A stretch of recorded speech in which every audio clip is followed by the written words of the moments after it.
राजकुमारी का खिलौना। इस कहानी में राजा अपनी बेटी को उसका मनचाहा खिलौना देता है और उसकी इच्छा पूर्ति करता है। राजा को यह खिलौना आसानी से नहीं मिलता है, फिर भी वो अपनी बेटी के लिए बहुत मुश्किल से उसका मनचाहा खिलौना मंगवाता है। राजा ये सब कैसे करता है, ये जानने के लिए आपको सुननी पड़ेगी ये कहानी। एक राजा था, उसकी एक छोटी सी बेटी थी। वो उसे बहुत प्यार करता था। एक बार राजकुमारी बीमार पड़ गई। कई डॉक्टर बुलाए गए, लेकिन कोई भी उसका इलाज नहीं कर पाया, क्योंकि उसकी बीमारी का ही पता नहीं चल पा रहा था। एक दिन राजा उदास होकर राजकुमारी से बोला, समझ में नहीं आ रहा है कि मैं क्या करूं। तुम्हारे इलाज के लिए कुछ भी करने को तैयार हूं। राजा की बात सुनकर राजकुमारी तुरंत बोली, फिर मेरे लिए चांद मंगवा दीजिए, मैं उससे खेलूंगी तो मेरी तबीयत ठीक हो जाएगी। राजा ने खुश होकर कहा, ठीक है, मैं तुम्हारे लिए चांद मंगवाने का प्रबंध करता हूं। राजा के दरबार में बहुत से योग्य व्यक्ति थे। सबसे पहले उसने अपने प्रधानमंत्री को बुलाया और धीरे से कहा, रानी बेटी को खेलने के लिए चांद चाहिए। आज नहीं तो कल रात तक जरूर आ जाना चाहिए। चांद? प्रधानमंत्री ने आश्चर्य से कहा। उसके माथे पर पसीना आ गया। थोड़ी देर बाद वो बोला, महाराज, मैं दुनिया के किसी भी कोने से कोई भी चीज मंगा सकता हूं, लेकिन चांद लाना बड़ा मुश्किल है। प्रधानमंत्री का जवाब सुनकर राजा ने तुरंत दरबार से जाने का आदेश दिया और कहा, प्रधान सेनापति को मेरे पास भेजो।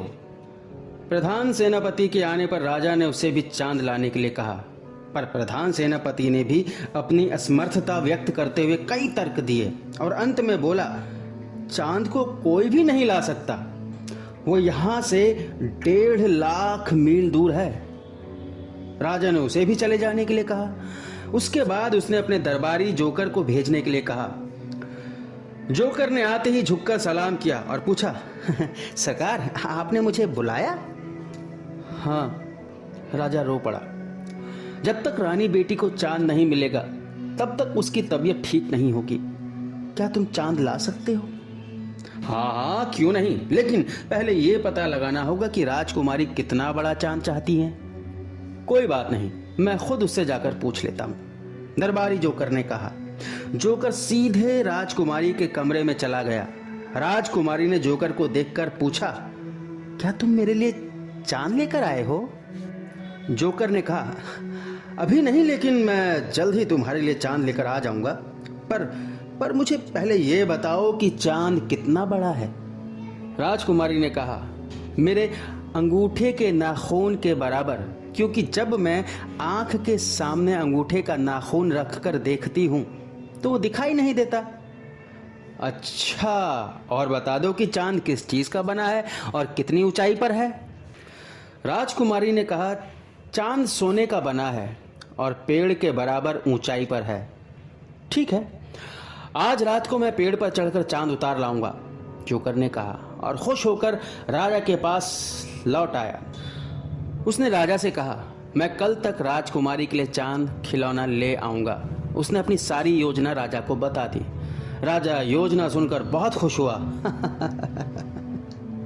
अगले दिन दरबारी जोकर सुनार से एक सोने का चांद बनवा कर ले आया।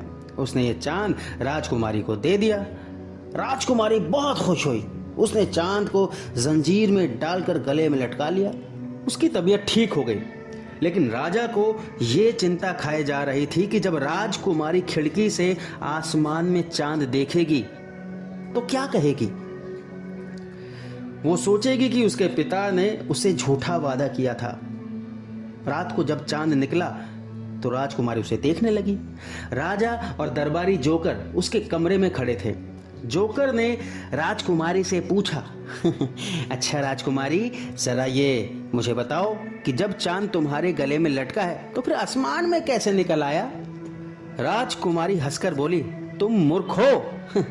जब मेरा एक दांत टूट जाता है तो दूसरा निकल आता है, उसी तरह दूसरा चांद निकला है। ये सुनकर राजा ने राहत की सांस ली और खुशी खुशी राजकुमारी के साथ उसके खिलौने से खेलने लगा।